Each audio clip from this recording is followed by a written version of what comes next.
What PPLI is, for those who understand, the basic mechanics of life insurance and cash value life insurance and how it works, is it is a cash value life insurance policy that is structured to provide increased investment flexibility. Now, what that mouthful of jargon means is basically it's a level up of what you just described in terms of in what we would call the retail marketplace is a life insurance policy that's combined with some kind of financial investment component. Maybe it's a fixed rate. Maybe it's invested in index. Maybe you get a variable product that's invested in mutual funds. And each is right for the own person's situation.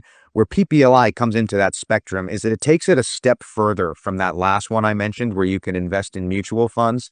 And what it does is it allows the policy, based on the client meeting certain qualifications, to invest in more sophisticated products. So a huge thing I'm seeing in the PPLI marketplace right now, as I just described, PPLI is this life insurance policy that can make sophisticated investments. What many of the clients, the insurers, the advisors are doing right now is figuring out the best way for that sophisticated investment to be digital asset anchored or digital asset exposed. And it's very exciting, because what life insurance brings to the table is two primary things. One is tax efficiency for the assets inside the life insurance policy.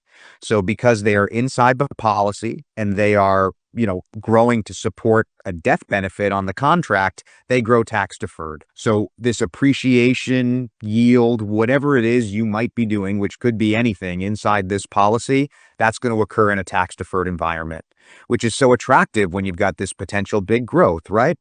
And then the other piece that it really brings to the table is a bit of asset protection, what we talked about. And that goes back to the history of life insurance, just as an asset class, and as a planning tool, because this policy, like we talked about, is usually going to be in trust. It's going to be outside of your estate, but also because these assets are not held in your personal name. They're held in the name of the insurance policy. That provides some quite strong asset protection. So the tax efficiency, the asset protection is really making PPLI very popular in the space.